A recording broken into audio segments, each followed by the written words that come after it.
이렇게 말씀을 나눌 수 있게 되어서 감사드립니다. 아마 이 주간이 올 겨울 들어서 가장 추운 날들인 것 같습니다. 이 추운 것이 나름대로 좋은 점도 있습니다. 좀 서로 가깝게 느껴지고 또 이렇게 모이기를 좋아하게 되죠.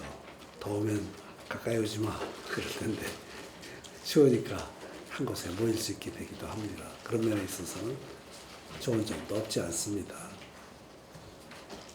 저는 이 자리에 있는 우리 형제자매들이 하나님 말씀을 듣고 변화되고 성숙하여 이 세상에 하나님의 영광을 드러내는 복스러운 분들이 되시기를 바랍니다. 그래서 준비한 내용이니까 잘 들어주실 줄로 믿습니다. 먼저 서론적으로 드릴 수 있는 말씀은 우리는 효과적인 증거를 할 수 있다라는 주제입니다. 이 세미나의 핵심적인 내용 중이 바로 요한복음 9장입니다. 9장에 특별한 내용이 나옵니다. 한 사람이 있었는데 그는 날 때부터 소경입니다. 그러니까 당연히 전문적으로 구걸하면서 생계를 유지하고 있었습니다. 근데 이 요한복음 9장에 나오는 이 일에는 몇 가지 특별한 점이 있습니다. 예수님이 데려다가 침을 뱉으시고 진흙을 섞어서 그의 눈에 발라주셨습니다. 여기서 끝나지 않습니다. 실로암 못으로 가서 씻어라. 그런데 이 사람이 갔습니다. 가서 씻는 동안에 눈이 나았습니다. 사실 이 일은 몇 가지 면에 있어서 특별합니다. 예수님이 이 하나의 사건을 통해서 몇 가지의 특별한 일이 중첩되어서 나타나는 것을 보게 됩니다. 먼저 첫 번째 특별한 점은 예수님은 날 때부터 소경인 이 사람을 회복시켜 주십니다. 흔히 말하기를 유전자가 잘못되어서 태어난 사람들은 어떤 방법으로든지 고칠 수 없다는 것이 현대의학의 정설입니다. 근데 예수님은 날 때부터 문제가 있는 이 사람을 치료해 주심으로써 자신이 창조주시며 하나님이심을 보여주신 겁니다. 이 점이 특별합니다. 방법도 특별합니다.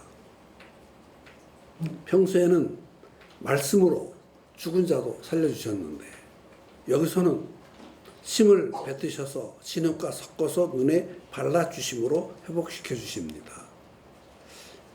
가만히 이 내용 생각을 해보면 장님이라 침 뱉는 거 못 봤을 수도 있지만 들을 수 있어. 뭐? 아니 그지라 무시하는 거야. 그랬습니다. 그래가지고 침하고 바꿔서 아무리 내 직업적인 거지지만 어떻게 침을 얼굴에다 뱉어가지고 그러냐 아마 그런 불평을 했을 수도 있는데 예수님이 그렇게 하셨다고요. 나 무시하나? 그렇게 하셨는데 그런 감정이 있을 수도 있는데 그거 무시하고 예수님이 해버리셨습니다. 그것도 특이합니다. 또 과정도 특이합니다. 진흙을 침에 섞어서 눈에 발라주신 후에 실로암으로 가라 그러셨습니다.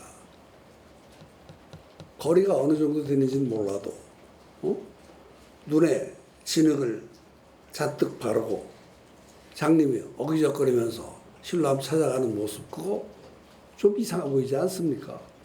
아유, 왜 이렇게 하셨어? 그냥 말씀 한마디만 고칠 수 있는 분이 왜 이렇게 하셨어? 그럴 수도 있다는 것이죠. 또 그곳에 가서 이 사람이 그래서 왠지 그냥 그냥 불렀을 때 돈이나 몇 푼 주고 가서 그냥 잘 먹고 좀 살아라. 한 며칠 먹고 살아라. 그 돈이나 좀 줬으면 좋겠는데 진흙 바르고 가라고 했을 때 이 사람이 또 갔어. 이것도 사실은 이해가 안 되는 일이라고 볼 수 있습니다. 여러분 같으면 그렇게 하겠습니까? 우리 같으면 그렇게 하겠습니까? 그러니까 이런 이 사건을 통해서 예수님은 이 한 사람을 날 때부터 소경된 이 한 사람을 어떤 과정을 통해서 평소에는 하시지 않던 방법을 통해서 과정을 통해서 이 사람이 볼 수 있도록 해주셔서 정상하고 회복시켜 주셔서 그 사람이 사람답게 살 수 있도록 도와주셨다. 그 얘기가 여기 나옵니다. 제가 이 모습에 대해서 말씀드리는 이유는 예수님이 이 날 때부터 소경된 사람의 눈을 고쳐주신 것이 실제로는 우리의 모습과 거의 흡사합니다. 매우 비슷합니다.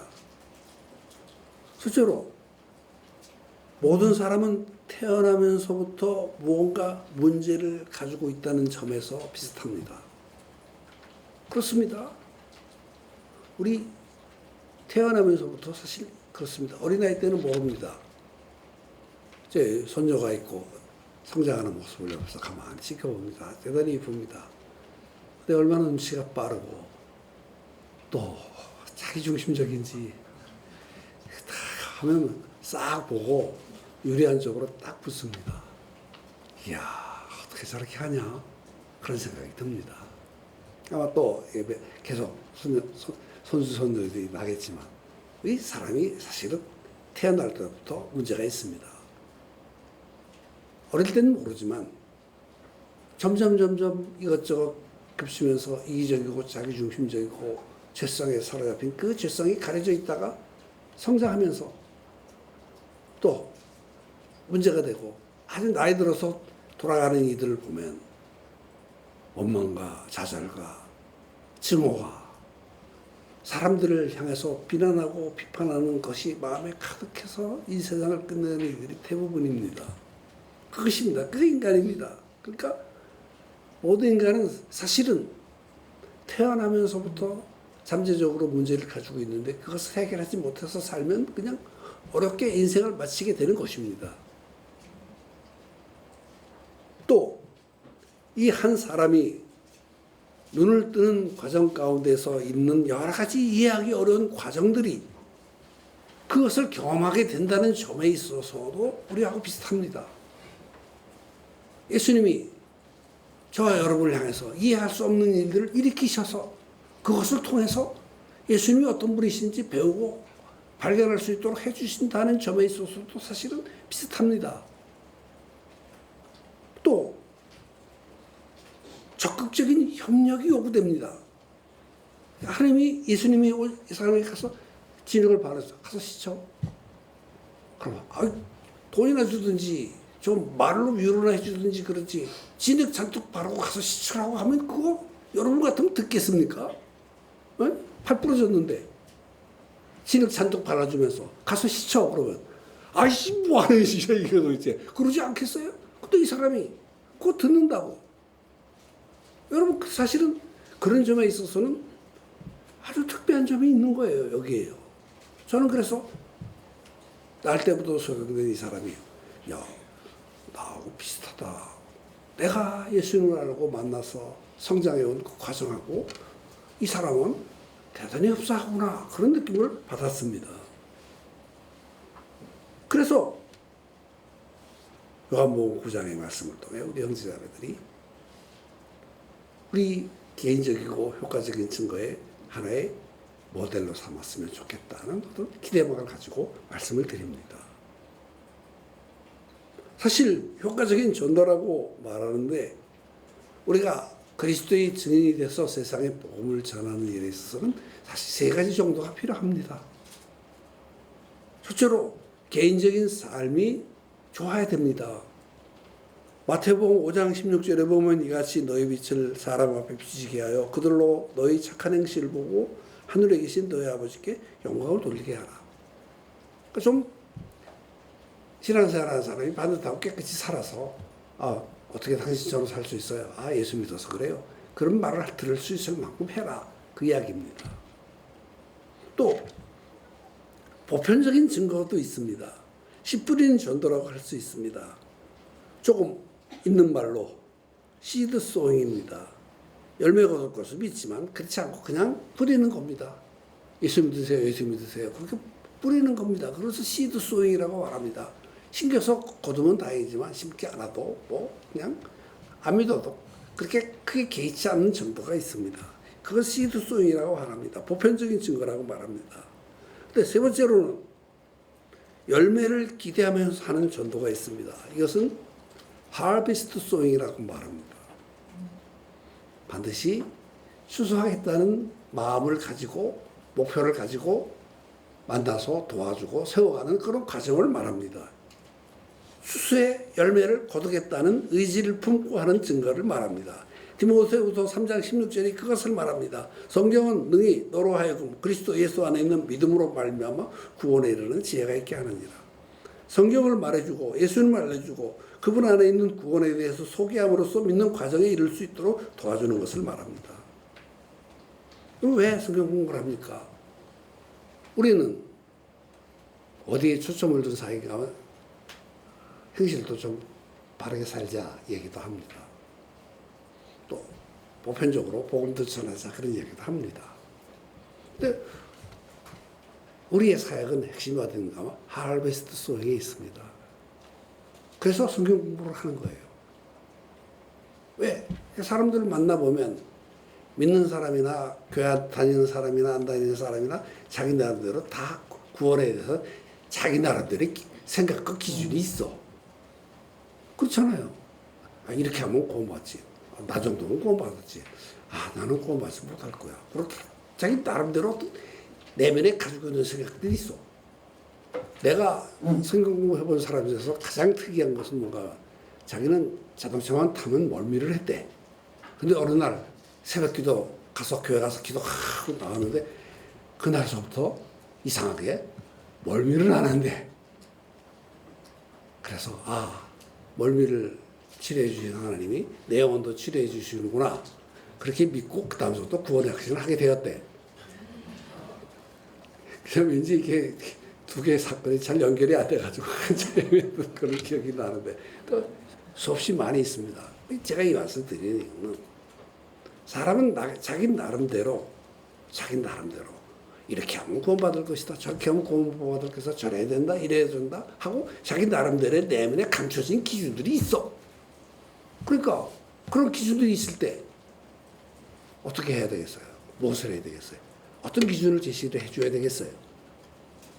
성경을 말해줌으로써, 성경을 공부함으로써, 성경이 이렇게 말해준다는 것으로서, 하나님이 이런 기준을 정하셨다는 것을 알려줌으로써 그가 구원받을 수 있도록 도와주는 일인 거예요. 그래서 여기서 보면 그리스도 예수 안에 있는 믿음으로 말미암아 구원에 이르는 지혜가 있다. 성경 공부를 이렇게 꾸준히 하다가 보면 이렇게 하면 구원받는 것을 알고 어느 날 우리가 번쩍 떠져. 그래서 우리 성경 공부를 하는 거예요. 그래서 이것이 효과적인 전도의 결과가 바로 이거예요. 여러분 이해하십니까? 왜 성경 공부하느냐 하는 것 이것입니다. 내 기준 가지고 그 기준을 고집하지 말고 성경이 나에게 구원받으려면 어떻게 해야 된다 하는 것, 무엇을 믿어야 된다는 것, 어떤 것을 버려야 된다는 것, 어떤 기준을 가져야 된다는 것에 대해서 성경이 말씀해 주신 사실들을 꾸준히 듣다가 보면 결국 그건 이거구나. 어느 눈이 그 번쩍 떠져. 그리고 그가 그리스도 안에 있는 생명과 풍성함을 누리기 시작하고 풍성한 사람이 되어서 그때부터 잘 준비된다면 효과적인 전도를 하는 사람이 된다는 거예요. 이것이 바로 효과적인 전도에 대해서 말씀드리고 있는 사실 굉장히 중요한 사실이 되는 거예요. 그것을 말하고 말씀드리고 싶은 겁니다. 먼저 드릴 내용은 첫째로 이겁니다. 효과적인 전도란 무엇이냐? 효과적인 전도란 무엇이냐? 어제 굉장히 잘해주셨죠.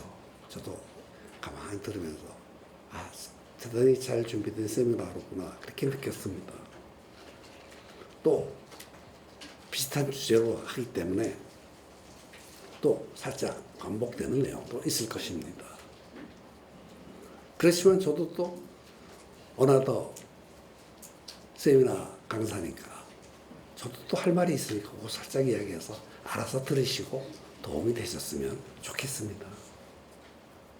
정의를 내리면 이렇게 할 수 있습니다. 네 가지 말하고 싶습니다. 또 폰으로 사진을 딱 찍으시는 분이 있더라고요. 벌써.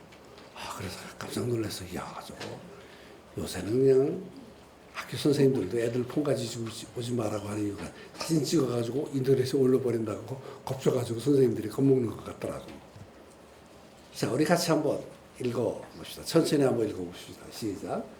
하나님의 사랑과 은혜로 구원받은 사람이 하나님으로부터 받은 그분의 축복에 감사하여 마음에 간직하고 준비하였다가 주변의 사람들에게 하나님의 복스러우심을 드러내어 말해서 하늘의 생명과 하나님의 풍성함을 주변의 모든 이들에게 말로서 전하는 것이다. 할렐루야. 이거 저 혼자 한다 해도 아주 특별한 유니크한 정의니까 잘 들으시고 도움이 되셨으면 좋겠습니다. 그래서 정의만 내리는 게 좀 섭섭해서 또 하나의 제안도 해보는 겁니다. 제안도 해봅니다. 이렇게 하면 된다 하는 이야기를 제안합니다. 이것도 찍어두셔도 괜찮습니다. 제가 이렇게 찍힌 남자가 된 게 즐겁습니다. 자, 이것도 한번 같이 읽어보십시다. 시작. 신자들은 누구나 효과적인 증거를 해야 한다. 효과적인 증거를 하면 하나님이 기뻐하신다. 신자들은 효과적인 증거를 하라는 하나님의 명령을 받고 있다. 그래서 그리스도인이라면 누구나 효과적인 증거를 하려고 힘써야 한다. 누구든지 잘 준비한다면 효과적인 전도를 할 수 있다. 이것을 제안으로 하나 좀 덧붙였습니다. 정의는 좀 비슷하겠죠. 제안은 이 수련의 여러 가지 일들 다 이렇게 지켜버리고 가장 중요한 일로 여겨서 이 주간 시간을 준비해서 이 자리에 오신 분들을 향한 제 권면의 말이니까 잘 마음에 간직해 주셨으면 좋겠습니다. 자, 제안을 다시 한번 읽어보십시다. 읽습니다. 시작. 신자들은 누구나 효과적인 증거를 해야 한다. 효과적인 증거를 하면 하나님이 기뻐하신다. 신자들은 효과적인 증거를 하라는 하나님의 명령을 받고 있다.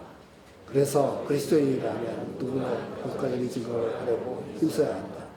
누구든지 잘 준비한다면 효과적인 전도를 할 수 있다. 이것이 사실은 정의에 의해서 형제자매들을 향해서 드리는 하나의 제안이라고 볼 수가 있습니다. 자, 그러면 두 번째 대지로, 첫 번째 대지에서는 서론 말씀드리고, 첫 번째 대지에서는 효과적인 전도라는 것이 무엇이고, 효과적인 전도를 이해하는 형제자매들을 향해서 어떤 하나의 제안을 말씀드렸습니다. 그래서 두 번째 대지는 왜 효과적인 전도가 필요하냐? 그리스도인이다. 나 하나님 믿는 사람이다.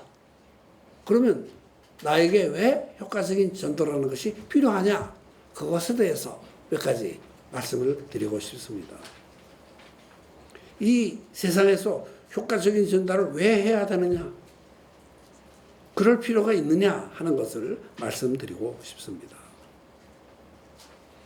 첫째 소지로 말씀드리고 싶은 것은 하나님이 맡기신 가장 위대한 일이기 때문입니다.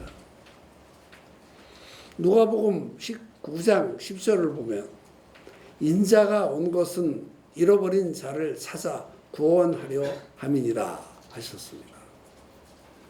여기서 인자는 예수님 자신입니다.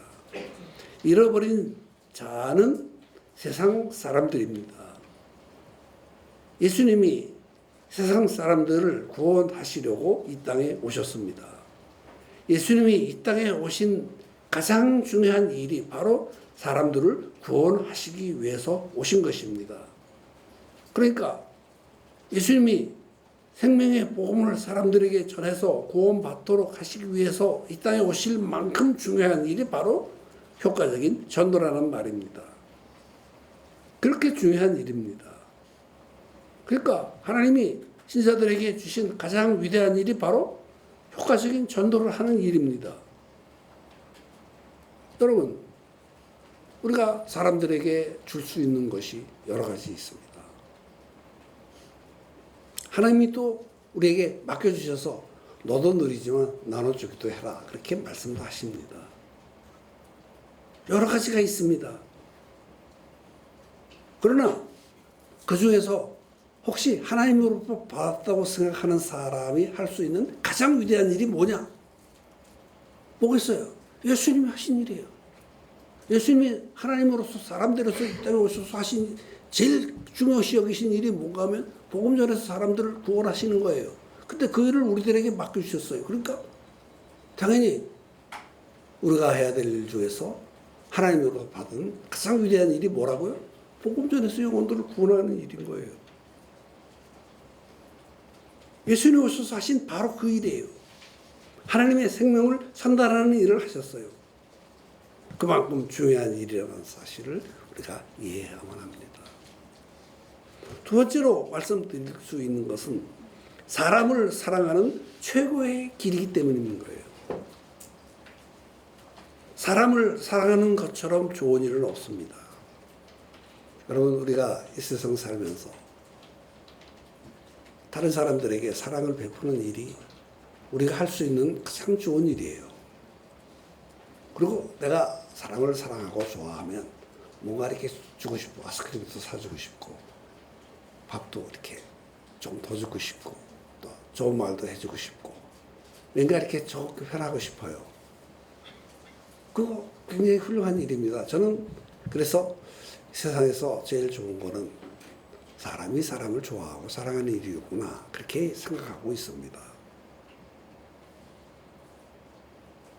그리고 우리가 다른 사람들을 사랑하고 좋아하고 또 그 사람에 대해서 긍정적인 좋은 마음을 가지고 있다면 줄 수 있는 것이 많이 있습니다. 돈도 줄 수 있죠. 물건도 줄 수 있죠. 사랑을 표현해 줄 수도 있죠. 칭찬과 격려도 할 수 있죠. 박수도 줄 수 있죠. 뭐든지 줄 수 있습니다. 또 어떤 경우에는 뭐 신장도 떼주는 경우라든지 뭐 눈도 떼준다든지 그런 것들도 사실은 많이 하기도 합니다. 그러나 그 중에서 가장 중요한 것은 뭔가 하면 가장 위대한 것은 뭔가 하면 하늘의 생명을 맛보도록 도와주는 일이에요. 이 사람에게 뭐 돈을 줬다, 뭐 1억 줬다 그러면 그냥 한 달에 100만 원씩 쓰면 10년은 먹고 살겠지. 근데 1억 있으면 한 달에 100만 원만 쓰겠어. 사실 그런 거예요. 복권 타서 2, 3년도 못 가는 사람들 다 그런 거예요. 뭐 또 이렇게 아무리 좋은 거 줘도 그것은 한시적인 거예요. 그러나 복음 전에서 그 사람에게 하늘의 생명, 하나님의 생명을 맛보도록 해주면 그러면 그거는 영원히 가는 거예요. 최고의 것을 주는 거예요. 천국을 주는 거예요. 지옥에서 영생으로 가도록 해주는 거예요. 하나님이 준비하신 제일 좋은 자리에 서도록 해주는 거예요. 영원한 행복을 누리도록 해주는 거예요. 하늘의 새로운 생명을 전해주는 거예요. 얼마나 대단한 겁니까? 사람을 사랑해서 줄 수 있는 가장 최고의 것이 바로 그거니까요. 고린도후서 5장 17절 말씀, 이것이 제게 항상 늘 복이 됩니다. 같이 한번 읽어보십시다. 같이 읽습니다. 시작. 그런즉 누구든지 그리스도 안에 있으면 새로운 피조물이라 이전 것은 지나갔으니 보라 새 것이 되었다. 그렇습니다. 예수 그리스도를 구주로 믿어서 성령으로 말미암아 내가 새로운 피조물이 되었구나 그러면 옛날 것은 싹 지나가 버리고 새 생명이 되어서 새 생명으로 바뀐 운명으로 살 수가 있게 되는 거예요. 이것처럼 위대한 일이 어디 있어요? 하나님의 축복과 함께하는 복스러운 삶이 시작된 거예요. 이것처럼 행복한 일이 어디 있어요? 그것을 말하고 싶은 거예요. 근데 여기서 또 성경에 나타난 예를 하나 또 말하고 싶습니다. 성경을 이렇게 하다 보면 이 내용 말하면 또 다른 내용이 연결되어 있고 이렇게 저들이 쭉 이렇게 보여주고 있는 어떤 그 아주 성실한 논리가 성경에 포함되어 있습니다. 누가복음 16장을 말씀드리고 싶습니다. 부자와 나사로의 비유입니다. 이 누가복음 16장에 나오는 부자와 나사로.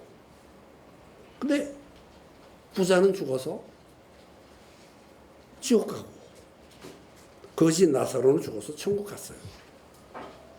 아마 이 사람 나사로라는 이름을 특정하신 것을 보면 이것이 실제로 있었던 일이 모양이에요. 역사를 완전히 아시는 분께서 그때 필요하니까 그 사건을 가져다가 그 사건을 그들에게 가르쳐 주신 거예요. 역사에 있었던 어떤 이 사실을 가져다가 그때 말씀하신 거예요. 여기서 우리가 굉장히 주의해야 될 것은 뭔가 하면 부자는 다 지옥 가고 거지는 다 천국 가느냐? 그렇지 않아요. 거지도 잘난 척하는 거지 많이 봤고 부자도 겸손하게 이렇게 허리 숙여서 하는 그 부자도 많이 봤어요. 다 이렇게 겸손한 부자 되시기 바랍니다. 글쎄 농담을 했는데 농담인 줄 알고 웃으신다. 고맙습니다. 이렇게 잘 알아들어 주셔서 고맙습니다. 이 부자는 지옥 가서 딱 이렇게 보니까 너무 억울했어. 내가 왜 이렇게 험한 데서 내 영혼을 끝내야 되나 그렇게 생각했습니다. 그래서 아브라함한테 부탁하기를 저 나사로 보내서 우리 집 식구들한테 절대로 지옥 오지 말라고 좀 전해주세요. 죽은 놈 살아서 돌아가서 너희들 다 문제가 있다 그렇게 이야기한다면 듣지 않겠습니까? 그렇게 이야기를 했습니다. 아직도 자기 집 앞에서 구걸하는 거지인 줄 알아. 이 부자에 아직도 이게 지옥 갈만해 하는 짓을 말하는 거 보면 그렇게 돼 할만해. 그랬더니 뚜렷하게 예수님이 말씀하십니다. 그게 바로 누가복음 16장 31절의 말씀입니다. 여러분 이 말씀을 가볍게 여기면 안 됩니다. 우리가 왜 지금처럼 사역하느냐 하는 그 이유를 이 성경 구절에서도 찾을 수 있습니다. 같이 한번 읽어보십시다. 같이 읽습니다. 시작.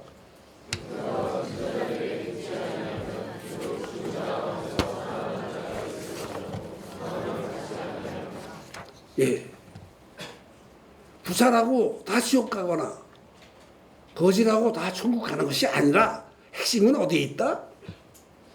모세와 선지자가 하는 말들을 듣느냐 안 듣느냐는 그것이 기준이 된다. 죽은 놈 살아가서 100말 이야기해도 소용없어. 그거는 모세가 있고 선지자가 있어. 그 사람들이 말을 듣느냐 안 듣느냐 하는 것이 기준이야. 그러니까 네가 가서 나서로 아직도 네 꼬뱅인 줄 아냐? 그거 다 필요 없어. 네가 가도 나사로가 가도 다 소용없어. 왜? 이미 어떤 일들이 정해지고 기준들이 있기 때문에 그렇다. 그것을 말씀하시는 거예요.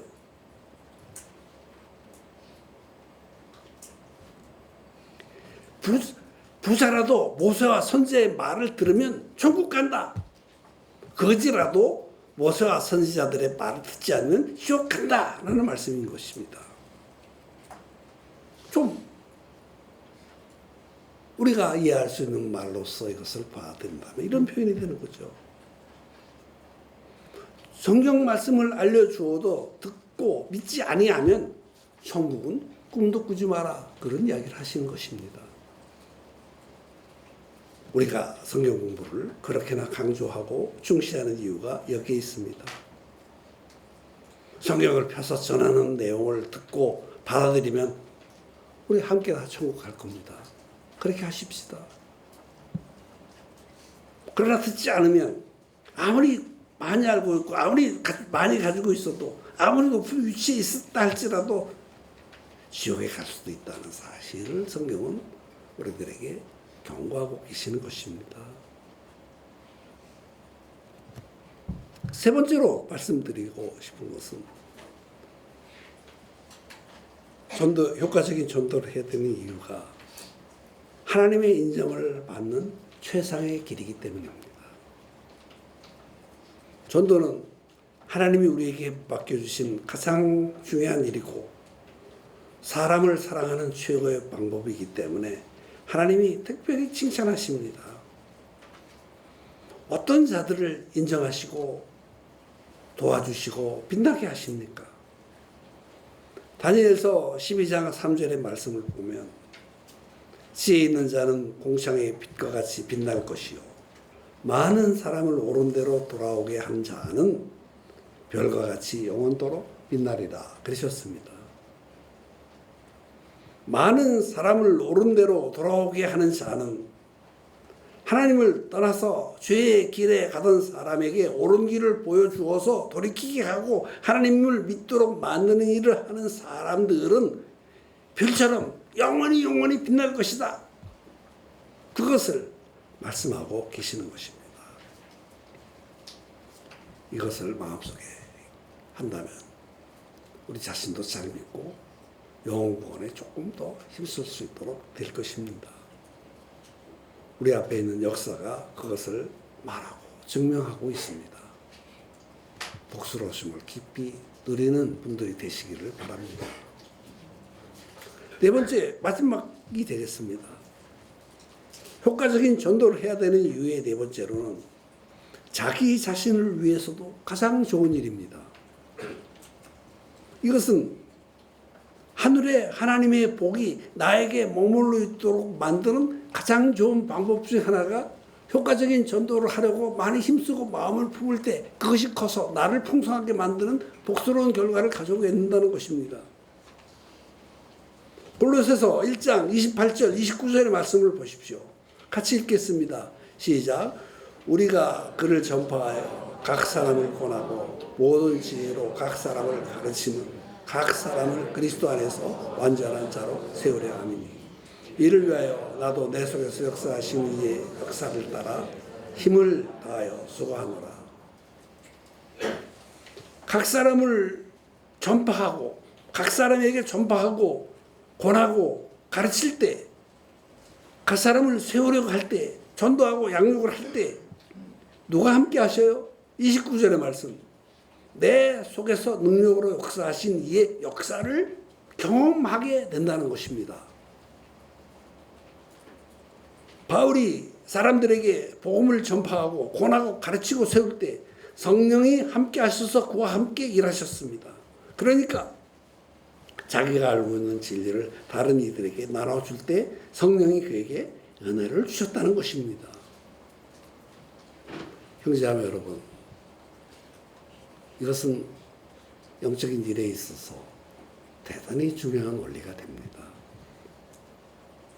아주 유명한 전도자였던 드와이트 레이먼드 무디라는 분이 있습니다. 그는 아주 영적으로 크고 강하고 풍성하고 열매도 대단히 많은 맺는 사람이었는데 그에게도 종종 영적인 침체가 찾아왔습니다.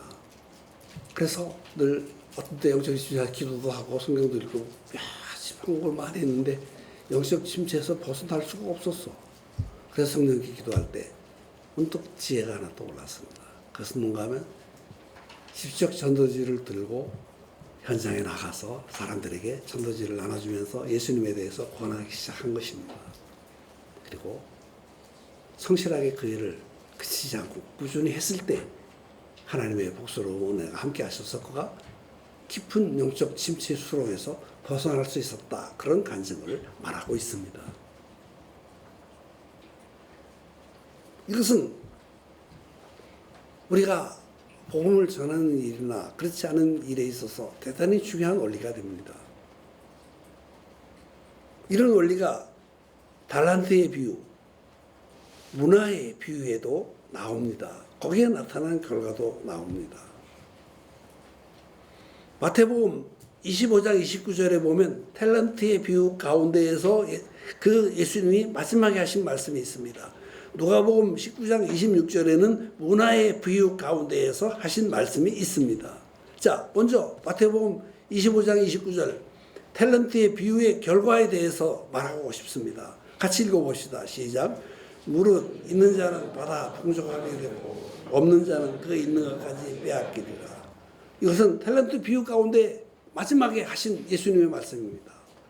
또 문화의 비유를 끝났을 때 하신 말씀도 있습니다. 여기 같이 한번 보십시다. 같이 읽습니다. 누가복음 19장 26절 시작. 주인이 이르되 내가 너희에게 말하노니 무릇 있는 자는 받겠고 없는 자는 그 있는 것도 빼앗기리라. 자, 달란트를 잘 사용해서 남기면 더 많은 달란트를 가지게 된다. 문화를 잘 사용하면 더 많은 문화를 가질 수 있게 된다. 그런 것입니다. 이런 원리로 볼 때 내 안에 오신 예수 그리스도를 전하면 내 안에 예수 그리스도가 더 풍성하고 넉넉해져서 예수 그리스도에 대한 더 풍성하고 깊이 있는 지식을 소유할 수 있게 된다는 것이 성경의 교훈이며 가르침입니다. 그렇게 되시기를 축원합니다. 사실 이게 얼마나 위대한 원리인지 짐작하시는 분들이 적은 것 같지만 저는 이 원리를 따라서 하나님을 섬겼고 이 원리를 따라서 내게 있는 작은 것들을 주에 있는 이들에게 나눠주려고 막 힘쓸 때 그 나눠주는 것이 내게 있는 것이 다른 이들에게 전달될 때 내가 줄어드는 것이 아니라 더 많이 늘어나는 경험을 할 수 있게 되었습니다. 여러분 그런 원리를 잘 이해했으면 좋겠습니다. 이 전도를 하게 되면 효과적인 전도를 하게 되면 내게 유익이 된다는 말은 여러분 한번 실제로 해보세요. 마음에 깊은 평안이 누립니다. 전도하러 나가서 사람들을 만나면서 막 전도하면 그것도 좋지만 별로 사람들이 받아들이지 않고 듣지도 않고 그랬는데도 집에 올 때 왠지 기분이 좋아. 그거 해본 사람만 경험하는 거야. 해본 사람은. 또 삶의 능력도 커집니다. 하나님을 섬기는 믿음도 자랍니다. 하나님에 대한 더 깊은 지혜와 경험을 얻게 됩니다. 믿음이 확신과 담대함이 훨씬 커집니다. 풍성하고 행복한 삶으로 이끌어주는 것이 뭔가 하면 내 안에 있는 작은 예수 그리스도를 주변에 있는 사람들에게 나눠주려고 힘쓸 때 그것이 결국 나갔다가 다시 돌아올 때 풍성하게 만들고 내 안에 있는 믿음과 하나님 신뢰가 더 커진다는 거예요. 저 그 원리를 여지껏 살았습니다. 지금도 그렇게 하려고 합니다. 자, 한번 따라서 보세요. 내 안에 계신 작은 예수를 전할 때 큰 예수가 된다.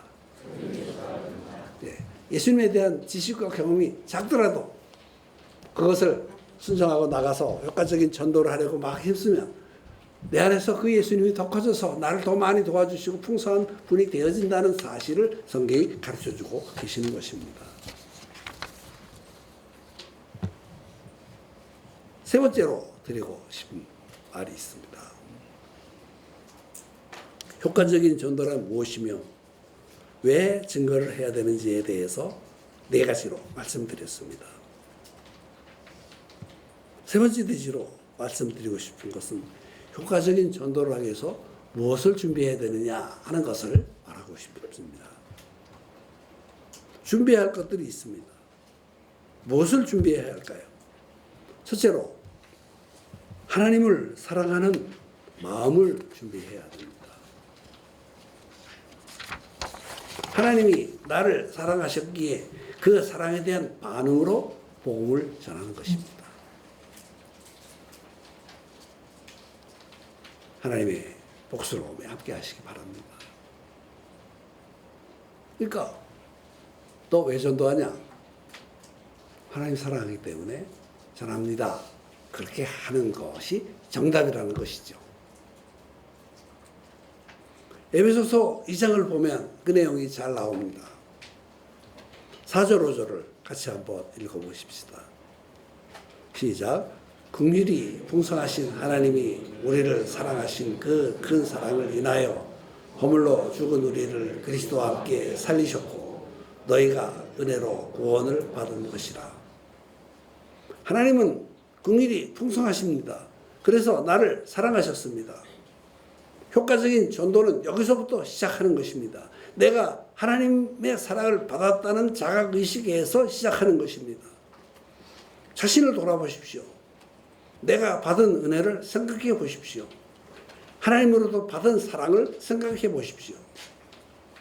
그러면 우리는 자연스럽게 다른 이들에게 예수 그리스도에 대해서 말하고 싶은 마음이 생기게 되는 것입니다. 조금 더 한 걸음 더 나가서 이야기한다면 하나님이 나를 사랑하셨기에 내가 하나님을 사랑한다는 말은 하나님의 크고 위대하심이나 위치를 생각해 볼 때 하나님의 음성을 듣고 순종한다는 의미와 같은 말입니다. 자, 좀 연결을 해야 되겠죠.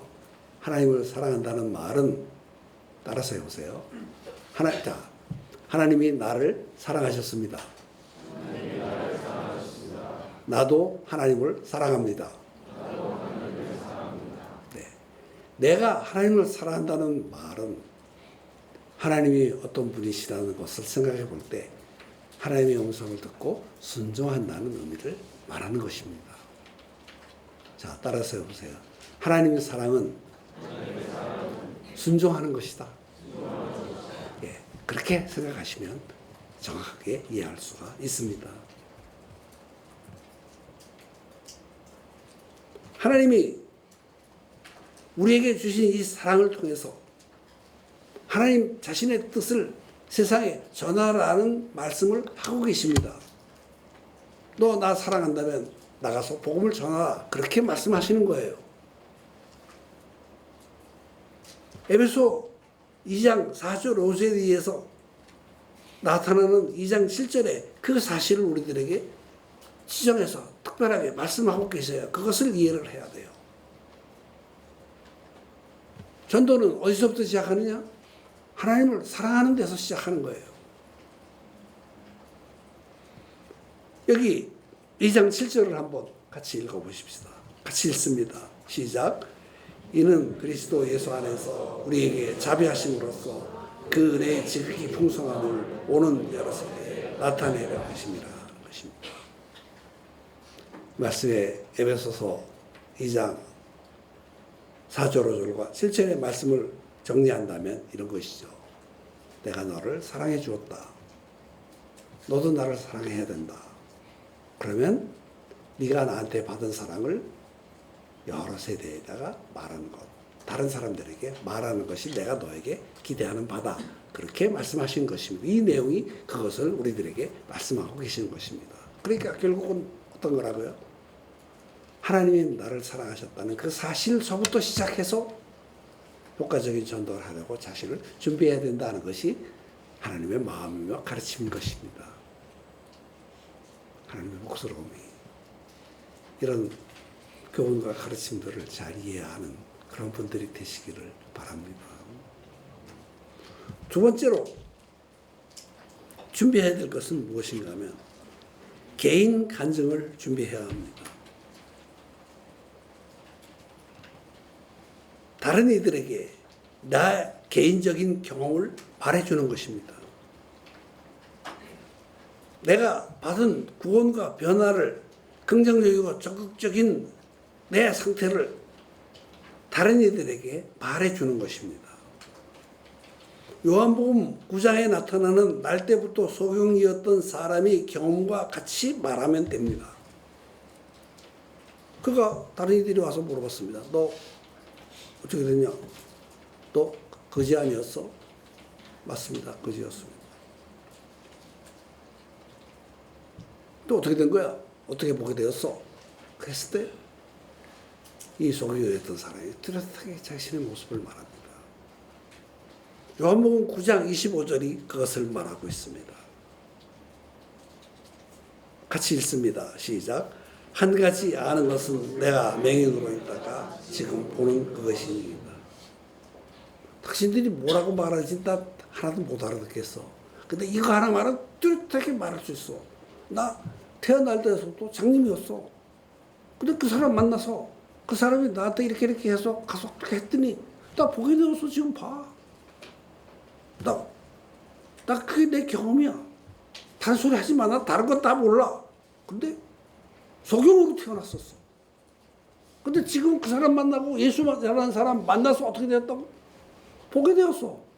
다른 얘기 하지 마. 나 다른 건 다 몰라. 해도 다 못 알아들어. 나 장님이라서 글자 배운 적도 없었어. 책도 하나도 몰라. 다 몰라도 이거 하나만은 뚜렷해. 나 소경으로 태어났어. 근데 예수 만나서 볼 수 있게 되었어. 그것만은 분명해. 그러니까 어떻게 할 수도 없고 경색도 못하고 어쩔 도리가 없었다. 그것이 요한복음 9장에 나오는 이야기가 되는 것입니다. 자, 이것이 왜 중요한 얘기가 되는가 하면 나의 개인적인 경험이기 때문에 그것을 다른 사람이 부인할 수가 없습니다. 그러니까 간증이라는 게 뭐냐? 예수님 만나기 전에 어떻다는 것을 이야기하고 어떻게 예수님 만났는지 말하고 내가 지금 현재 보기 때문에 누리는 행복에 대해서 말하는 것, 그겁니다. 앞으로 어떻게 살고 싶다는 것까지도 말합니다. 그것이 개인 간증이고 사람들에게 뚜렷하게 내가 가지고 있는 생각들을 말할 수 있는 아주 분명한 메시지가 되는 것입니다. 아무도 반박할 수 없는 메시지가 되는 것입니다. 아무도 내 간증을 부인하거나 그렇지 않다고 말할 수가 없기 때문에 그렇습니다. 그것은 중요한 겁니다. 왜? 개인적인 일이니까. 그리고 그것을 통해서 예수님을 만났을 때 어떻게 변화된다는 사실을 말할 수 있기 때문에 그런 것입니다. 물론 저 이거 이해합니다. 뚜렷하게 너무 자기 생각을 뚜렷하게 말하면 비난 들을 수도 있습니다. 이 요한복음 9장에 나오는 맹인도 그랬습니다. 어떻게 해라 막 해서 다 몰라. 나 당신들이 무슨 얘기 하는지 복잡한 얘기 몰라. 전에는 태어날 때부터 소경이었어. 근데 지금은 봐. 그 이상 분명한 사실이 어디 있어? 그것만 끝까지 주장을 했어요. 여러분, 이것부터 위대한 말이 어디 있습니까? 간증이라는 건 그것입니다. 개인 간증을 준비해가고 있어야 되는 이유가 여기에 있는 것입니다.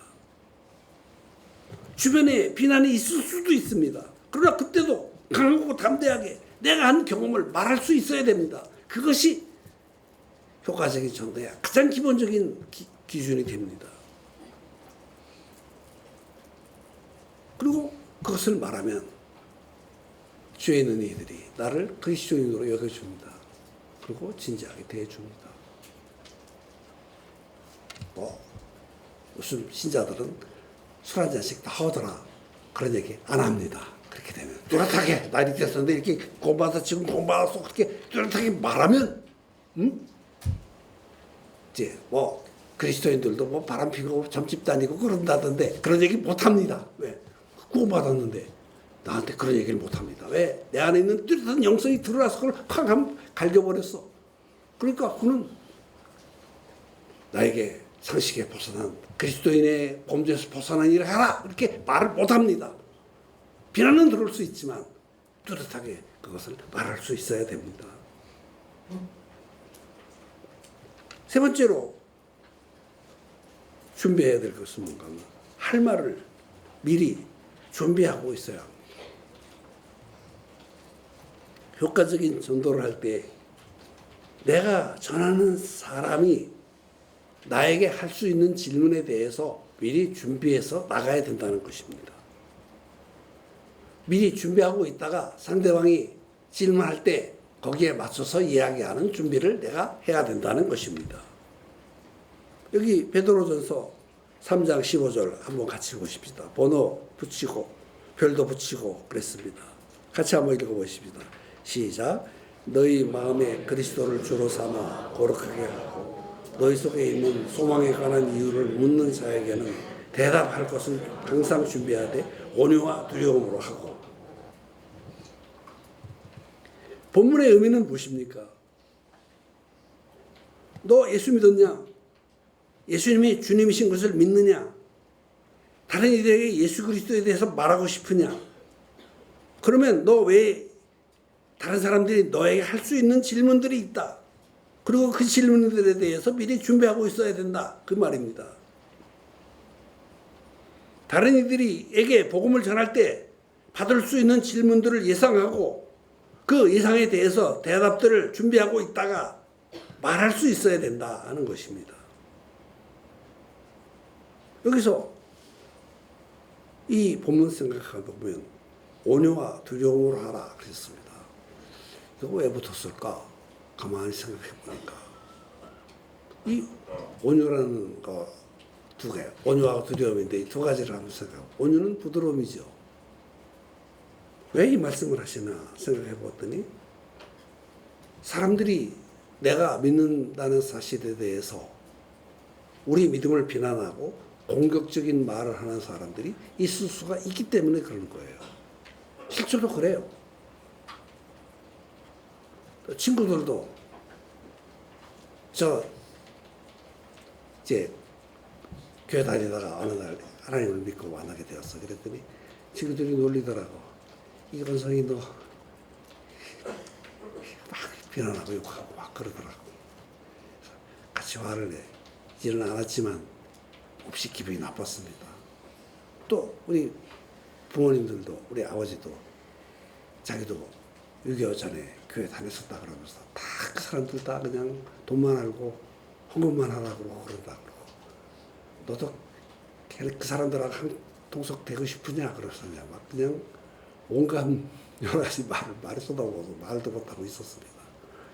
지금 저 같으면 그런 질문에 대해서 나도 하고 싶은 말이 있습니다. 그래서 뭐 해봐. 그럴 때 준비된 말들을 이렇게 할 수 있었을 텐데, 그때는 제가 너무 어려가지고 그런 말들을 할 수 있는 어떤 그 여지가 없었습니다. 그리고 여기서는 가만히 있었지만 저기 가가지고 우리 아버지 없는 데서 그냥 담벼락 발길질하면서 화를 내고 그런 기억이 납니다. 어려서 그런 것이죠. 우리도 사실은 친구들이나 부모님들이나 직장이나 또 학교에서 그렇게 하는 사람들이 있을 수 있습니다. 공격적으로 비난하는 말을 하기도 합니다. 그리고 되게 나중에 보면 왜 그러나 생각해 봤더니, 나중에 보면 기독교 신앙을 가진 사람들에게 받았던 내면의 상처를 가지고 있다. 그것을 그 사람에게 아니라 나한테 하는 거예요. 같은 기독교 신앙 믿는 사람이니까 그 다른 데서 받은 상처를 나한테 이렇게 쏟아놓는 거예요. 그래서 그런 경우 있을 때 내가 좀 온유하고 부드럽고 친절하면, 아, 왜 그러세요? 좀 같이 그렇게 이야기하시고 또 이야기 같이 해볼 수 있으면 좋겠습니다. 조금 하시고 싶은 말이 많은 건데 저도 좀 할 말이 있습니다. 같이 앉아서 이야기하면 어떻겠습니까? 차나 한잔 하면서 해볼 수 있을까요?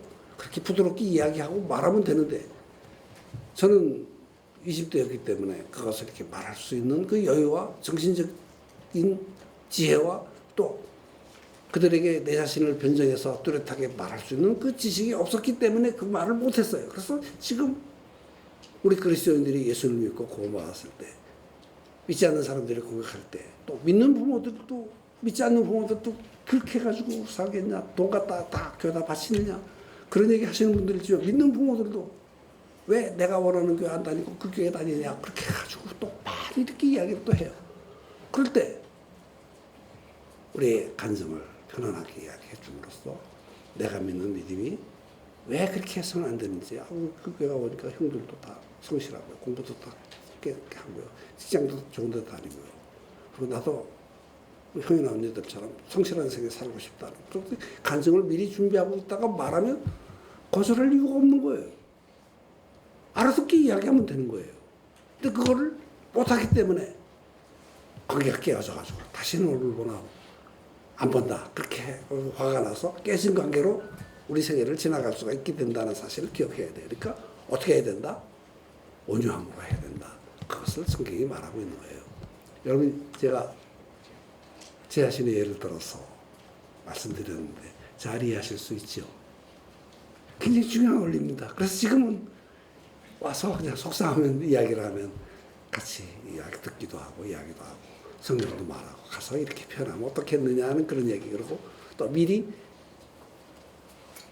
다가올 수 있는 질문들에 대해서 충분히 토의하고 생각하고 정규적으로 성경 공부를 하고 가서 대하고 합니다. 그러면 이제 안정적으로 되고 나도 좋고 상처받지 않으니까 상대방도 가지고 있는 오해를 풀어줄 수 있는 기회도 되니까 온유하게 해야 된다는 거죠. 자, 따라서 해보세요. 온유하자. 그러면 됩니다. 딱 그거 현장에서 많이 배웠습니다. 또 두려움이라는 말도 있습니다. 두려워. 비난하는 사람을 두려워하라는 말이 아니고 누구를 두려워하라는 말이에요? 하나님을 두려워하라는 말이에요. 온유와 두려움으로 하고 그래서 하나님 앞서 온유해라. 하나님 앞서 하나님을 두려워해라. 그것을 말하는 것입니다. 하나님의 성령이 일하셔서 내가 준비된 말을 할 때 도와주시고 복음을 잘 말할 수 있도록 해주시고 너 하나 쌓여 있는 그 담벼락이 해결되게 해주시고 관계성이 더 좋아져서 궁극적으로 나도 너도 다 구원받아 하나님의 축복을 받을 수 있도록 하자. 그런 면에 있어서는 하나님을 두려워하는 태도로 말하는 것이 좋지 않느냐. 그런 이야기를 하시는 것입니다. 있습니까? 자, 온유하자. 자, 따라서 해보세요. 온유하자. 하나님을 두려워하자. 하나님을 의지하자.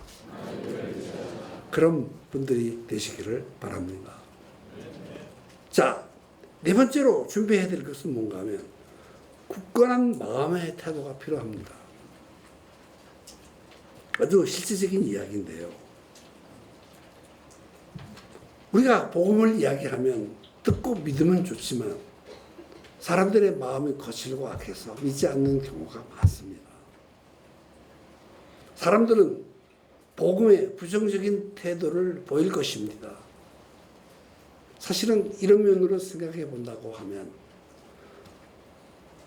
우리도 옛날에 예수님을 분명히 알기 전에는 하나님의 말씀이나 복음 전도자들을 향해서 거칠고 비난하는 태도로 가졌던 때가 있었습니다. 여러분 있었던 분 속으로만 아멘 해보세요. 저도 그랬었습니다. 사실 교회는 다니지만 저러고 다녀 그런 적이 있었습니다. 내가 그랬던 것처럼 하나님의 말씀이나 복음에 대해서 거절하고 전도자들을 거부할 수도 있을 것입니다. 우리가 기대하는 것은 우리가 복음을 전하거나 소개하거나 이렇게 그들에게 말해줄 때 듣고 믿게 되는 것입니다. 그러나 거절될 때도 많습니다. 내가 옛날에 하나님과 전도자들을 향해서 했던 것처럼 거절하는 때가 있을 것입니다. 성경은 이런 사실들을 예언하고 있습니다. 이 영적 침체 시기에는 이 말씀이 아주 적절합니다. 이사야라는 선지자가 있습니다. 그는 내면의 어려움 때문에 성전에 나가서 하나님께 기도하다가 하나님을 만났습니다. 너무나 즐거웠습니다. 너무나 풍성했습니다. 그리고 이사야가 하나님을 만나자 하나님께서 이사야에게 이렇게 말씀하십니다. 네가 가서 생명의 복음을 세상에다 전하는 자로 누구를 보내야 되는데 누가 가면 좋을까? 뭐 이사야 혼자 있는데 누가 가면 좋겠지. 그러니까 뭐 당연히 너다 그러면서 이야기하시는 거잖아요. 당연히 이사야가 또 이씨라서 눈치 까가지고 제가 가겠습니다. 그래서 하나님께서 없어 다 하시니까 그렇게 이야기하신 것이죠. 근데 여기서 이사야를 백성들에게 보내시면서 하나님께서 말씀하신 아주 특별한 내용의 말씀을 하십니다. 이 구절을 보고 좀 마음에 부담도 되고 이것이 하나님이 사람들을 죄인들을 보시는 그 시각이구나 하는 것을 깨닫게 되었습니다. 이사야 6장 9절을 한번 보십시오. 같이 읽습니다. 시작. 여호와께서 이사야 6장 9절 시작. 여호와께서 이르시되 가서 이 백성에게 이르시기를 너희가 듣기는 들어도 깨닫지 못하고 보기는 봐도 알지 못하리라. 말씀의 의미는 뭡니까? 이사야, 내가 너 보내는 것은 분명하지만 네가 가서 그 사람들에게 말해도 그 사람들 잘 안 들을 거야. 말해줘도 못 알아들을 거야. 그러면 이사야 마음속에 이런 의문이 들죠. 아니 하나님 보내셔서 내가 가서 말해도 안 들을 거면 왜 보내십니까? 쓸데없이 왜 하십니까? 그렇게 말할 의문을 가질 수도 있을 거예요.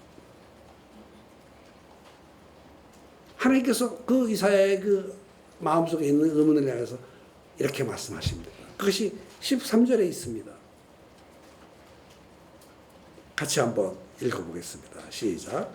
그 중에 10분의 1이 아직 남아있을지라도 이것도 통폐하게 될 것이나 그루터기는 남아있는 것 같이 거룩한 씨가 이 땅에 그루터기입니다. 이 말씀의 의미는 신학적으로 대단히 복잡한 의미를 내포하고 있습니다. 그러나 핵심적인 내용은 그겁니다. 네가 가서 말하면 그루터기처럼 되어서 내가 이스라엘 백성들과 세상 사람들을 향해서 가지고 있는 그 마음을 받아들이고 믿는 사람들이 소수이지만 있을 것이다 라고 말씀하신 것입니다. 무슨 뜻이라고요? 내가 너를 보내는 이유는 믿지 않는 사람이 많이 있겠지만 그 중에도 믿는 사람이 있을 수가 있어. 그래서 너를 보내는 거야. 네가 가야 돼. 이해하냐? 이사야 이해하고 네 그렇게 하겠습니다 하고 놀라운 계시의 말씀을 가지고 나가서 이스라엘 백성들에게 말해서 결국 이사야의 예언이 요한계시록까지 다 이렇게 품는 그 아주 위대한 선지자로서 자기 사역을 잘 감당하는 모습을 봅니다.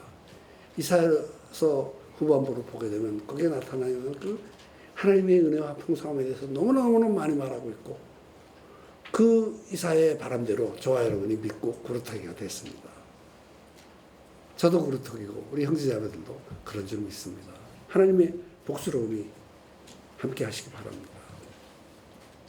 세상이 악해지고 복음과 진리의 말씀에 대한 부정적인 반응을 할 것이지만 반드시 결과가 있을 것을 말씀하고 계십니다. 그러니까 이 일에 대해서 우리는 어떻게 해야 된다고요? 굳건한 마음의 태도가 필요합니다. 전하면 주시는 사람이 있을 것이다. 강한 믿음을 가져야만 합니다.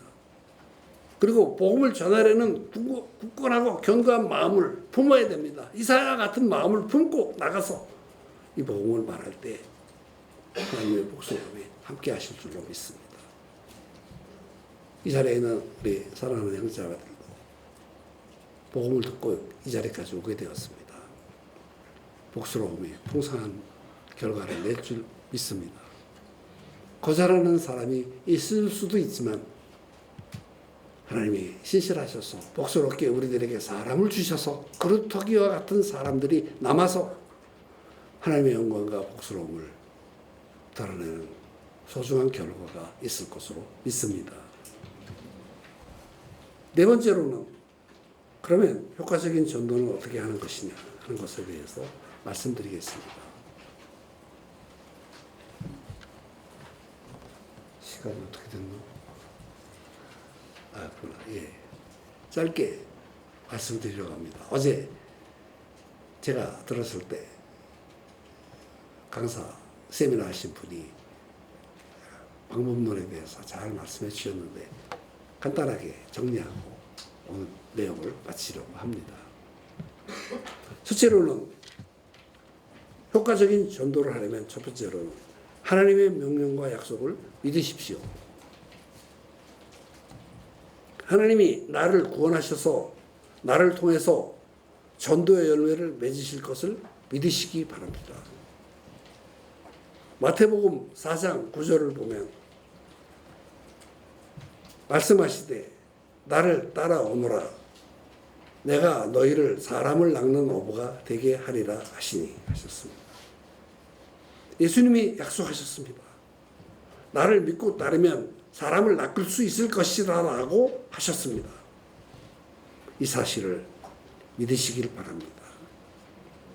굳게 믿고 전하려는 마음을 품으시길 바랍니다. 두 번째로 가서 전해야 합니다. 하나님이 보내신 곳에서 복음을 전해야 합니다.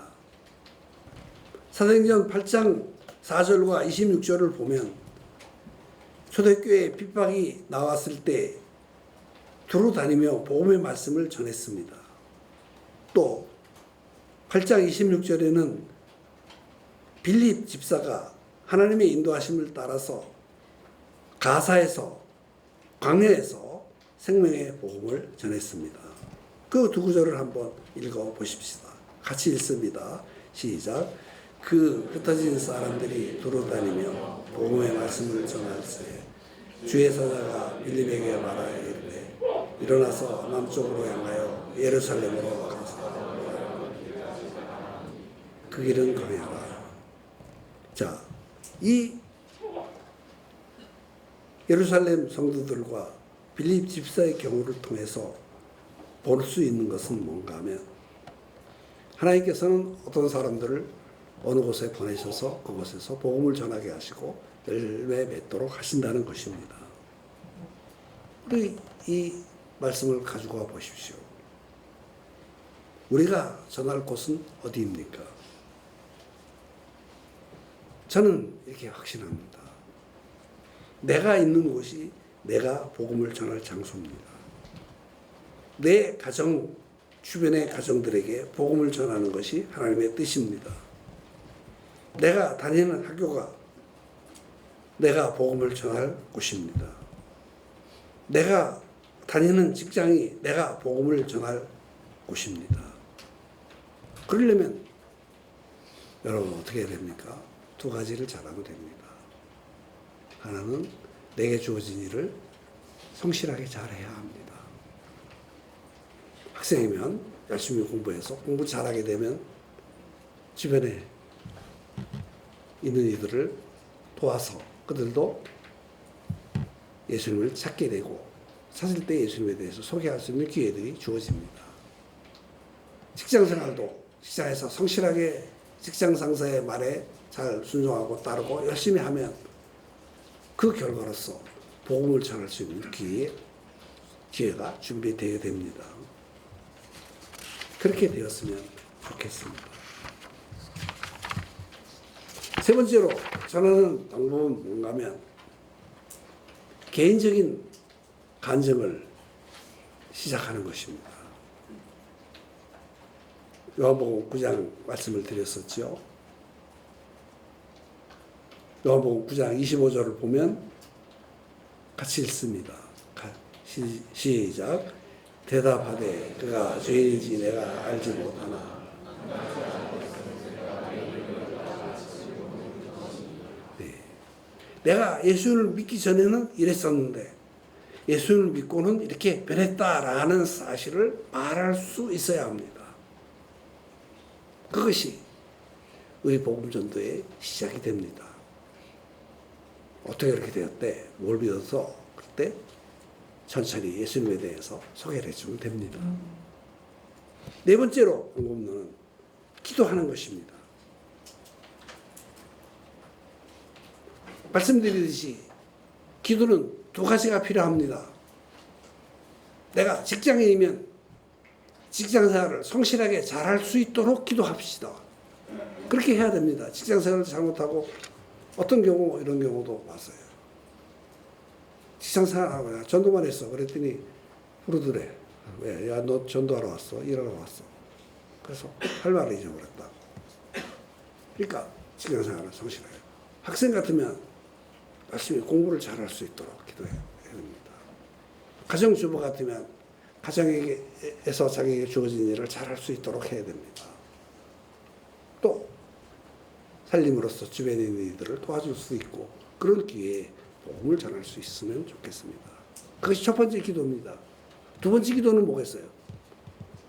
복음을 듣고 소개할 수 있는 사람을 달라고 기도해야 됩니다. 그래서 도대체 한 사람만이라도 나와 마음을 함께해서 믿게 되면 그 사람과 마음을 합쳐가지고 또 다른 사람을 위해서 기도할 수가 있게 되는 것입니다. 그것이 사실은 복음전도 하베스트 소잉의 방법론인 것입니다. 그것을 기억했으면 좋겠습니다. 에베소서 6장 19절을 보면 여기서 바울이 사람을 달라고 복음을 말할 수 있게 해달라고 기도하고 있죠. 같이 읽습니다. 에베소 6장 19절 시작. 또 나를 위하여 구할 것은 내게 말씀을 주사 나로 입을 열어 복음의 비밀을 담대히 알리게 하옵소서. 그것이니. 자, 요거는 제가 말씀드린 두 번째 기도 제목이죠. 첫 번째 기도 제목은 뭐라고요?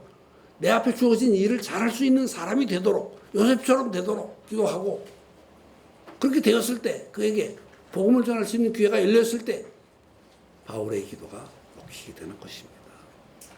그렇게 되었으면 좋겠습니다. 우리 주변에 그런 일들이 있습니다. 자기에게 주어진 일을 잘 못하면 복음의 길이 막혀버릴 수도 있습니다. 그러니까 내게 주어진 일을 아주 성실하게 잘하면서 그 힘으로 다른 이들을 돕고 그 다음에 기도해서 하나님께서 복음을 말할 수 있는 사람을 달라고 기도하고 그런 순서로 가는 것이 영적 침체 시기에 우리가 해야 될 중요한 순서가 아닌가 그렇게 생각을 합니다. 하나님이 우리 형제자매들을 도와주시기를 기대합니다. 다섯 번째 마지막이 되겠습니다. 성령을 의지함입니다. 열심히 기도하면 우리가 하는 일들을 축복하시고 복음을 들을 수 있는 사람도 주실 것입니다. 왜? 성령이 이 일을 가장 원하시기 때문입니다. 사도행전 1장 8절을 보면 성령이 우리 전도사역에 주축되는 일을 하시기 때문입니다. 같이 한번 읽고 마지막 구절이니까 읽고 마치겠습니다. 같이 읽습니다. 시작. 오직 성령이 너에게 임하시면 너희가 권능을 받고 예루살렘과 온 유다와 사마리아와 땅끝까지 이르러 내 증인이 되리라 하시니라. 열심히 기도하면 복음 전하고 들을 수 있는 사람들을 우리에게 주신다라고 말씀하고 계신 것이 핵심입니다.